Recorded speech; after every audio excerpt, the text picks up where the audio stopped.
Hello and welcome to At Home with the Doctor. Welcome. Tonight we're going to talk about something that's close to our heart, close to all of our hearts, and we've talked about it before, natural family planning, and we're going to talk about some of the hard stuff. And this was just inspired by a post that, or a message that Teresa saw here, so she's going to read a little bit of it. I'm going to read it. So, this is a post that I read, and if you've read it, I don't know how secret this person wants to be, so I'm not going to say their name or where I'm reading from.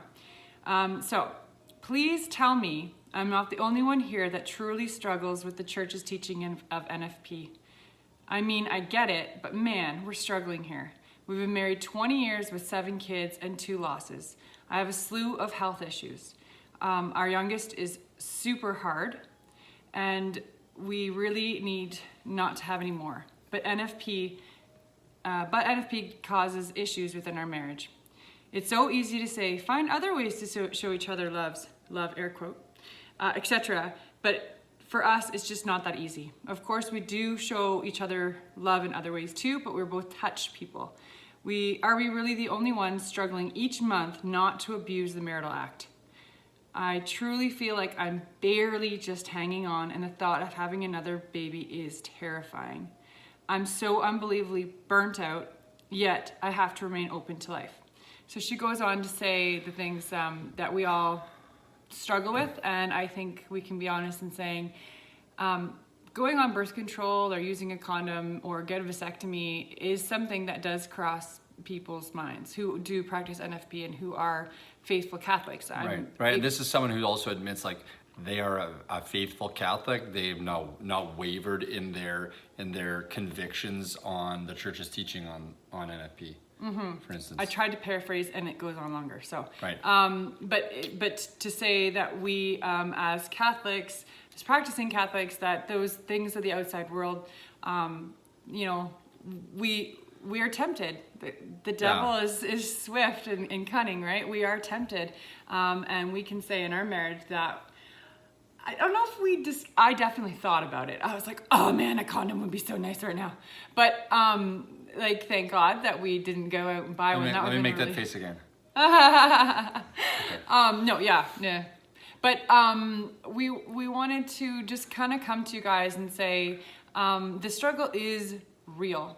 And, imagine being an NFP doctor with 7 kids. It's a bit of an awkward situation sometimes.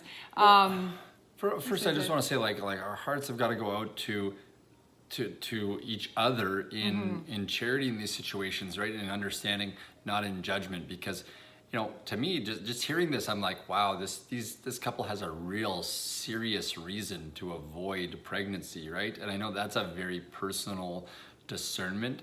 And we can't jump into other people's shoes and say, well, you should be open to life because you don't have a real serious reason. But there are real serious reasons, and we've had real serious reasons in our marriage to avoid having any more children for the last 4 years. And, potentially, I'm never going to say indefinitely, because our Lord, we are open in that. We're not going to put up any barriers, chemical or otherwise, to that. But still, for postponing pregnancy for a long time, you're getting to that point where you're feeling this pain that this couple's feeling. It's hard. We are very, very strict on our NFP rules. That's how we have been able to avoid pregnancy. But we're gonna be vulnerable and honest with you guys. We were mostly abstaining for most of our pregnancies. We didn't actually. Yes, we weren't trying to conceive when we conceived. Yes, we weren't trying to conceive. We were trying to figure out postpartum NFP stuff. We were trying to figure out all kinds of things. Yeah, so for us, some people are like, well, come on, if you're ovulating, you're gonna get pregnant. No, we didn't have sex when I was ovulating. When I was wanted to. And never once did we peak date try to conceive. Yes, we've only once conceived from peak, and that was our first. That's the one we tried. We used the Billings method for our first year of marriage. It worked wonderfully. It was perfect for us. And then after that, my cycles just we kept getting pregnant, and it was like, please don't blame the Billings method, because there was no, also like, it was perfect the first month. for sure. The first year. But even postpartum, like it's very important. Like follow up with your teacher. Yes. Like get good postpartum instruction, right? Yeah. Like I was not a good need follow up, student. you need instruction, that sort of thing. Yeah. So I don't think these were any of them were method failures. No. And we've tried other methods too. I mean, we tried Marquette for a while, and now we're just very strict in that we don't use any early days at all. And we wait until 4 days after peak identification. And that's where we felt the Lord was calling us, because we've had serious reason to avoid pregnancy. You know, and that's important for our discernment. But it's important for everyone else's discernment that in these really difficult issues. What do you do? You know, what do you do when you're saying, I don't have confidence right now in NFP, our life is super difficult for many other reasons. We feel like we can't be open to another child right now. We've been praying about this. We want to be faithful. How can we do that? And let's be honest, sex is the easiest way to connect. And so when you're surrounded by so much chaos, and your chaos is your chaos. So don't compare yourself to someone else's chaos. So when you're surrounded by so much chaos and you're wanting to connect with the one person who has brought you into this chaos, who you want to connect with and who you miss and who you just want to be alone with, it's really difficult when you're like, well, I can't have another baby. And obviously it's easy for us to have another baby, or for other people, like, sorry, your chaos is your chaos. But for us, I am super fertile. And so, yeah, we had to kind of get to that serious point where like, no more. But this is going to put a lot of pressure on the man. Martin had to really say no more to me. And that was where it was difficult, because I had to handle the rejection, and he had to show love in other ways. So when you're all hormonal and you're like, yeah, but he had to be the strong one, and he had to be like, no, we don't want this right now. So if you can get your husband to watch this video. Yeah, you know, but we weren't perfect in going through this, right? Oh, we went through our struggles years. with like this couple saying, quote, abusing the marital act, right? Like we had our struggles with engaging in sexual activity outside of intercourse, and you know, we can be honest about that. That's a struggle. We've overcome that through prayer, commitment, holding each other accountable, you know. And again, that's something that, you know, I'm sure lots of other couples are struggling with too, especially with prolonged periods of abstinence, right? When is it going to end? How can we reconnect?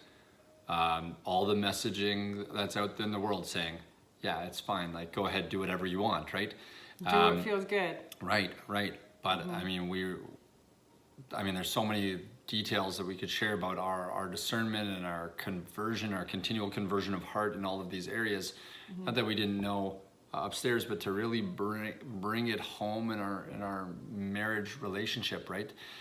So just know that we're praying for you, all of you out there who are struggling with NFP, who are struggling with the church's teaching on this very, very personal issue. And you have to have your why. Like, why are you waiting? Why is it important to wait? And you have to be on the same page. And your hormones go down. So you're peaking and you're like, oh, he's really hot right now. I cannot handle him walking by without a shirt on. You know, and you get that woo, and then you go down. And then when you go down and you wait those 4 days, you're like, okay, we can have sex now. And you're like, I want to go to bed. So this is, again, where the man has to step up and be like, how can I make this special for her? How can I get her to feel relaxed and open and, you know, receptive? And on the woman's side, how can I find ways to be more receptive and more relaxed and more open to marital intercourse when my hormones are like, pfft. And he has to understand that. So the rejection, you know, like there's a lot of learning how to be rejected and doing it lovingly. A lot of communication that happens. When we finally, like we're doing really well right now, you know, in the future, you don't know how the future will go, but we've been doing really well and it's been really amazing. Like we don't get to have sex all month, but there is the time that we get to, and it's amazing. Because I'm like, no, like I need to be willing, and I need to make sure that when he says, no, don't do the dishes, just go put your feet up. I don't do the dishes, and I go put my feet up. So those are things like it's the communication that needs to happen, and that receptivity, and spend some time alone, go and do things together, reconnect. And that's where she's talking about like, oh yeah, find other ways of showing love. It is true, you do need to do that.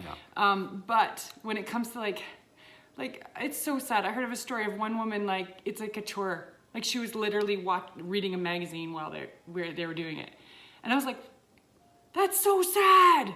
We need more than this. Like this sex is supposed to be a glimpse of heaven. And I know it's so difficult to get there. And I know that we've worked really, really hard to try to somewhat get that glimpse. And we have our wounds and our brokenness and our horrible visions that come up and whatever else, right? There's so much that happens. And this is why there is such thing as sex therapy.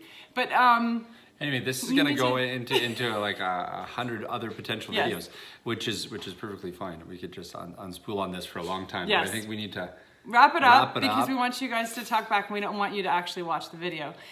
So remember to like our video, share our video, become followers. We want to be able to reach out to people and really just be vulnerable and share, and encourage you guys to be vulnerable as well with those people around you, that you can really, you know, share on this path of holiness. We know that we're not alone, and we know that you're not alone. So please. Amen. Good night. Share. God Good bless. night.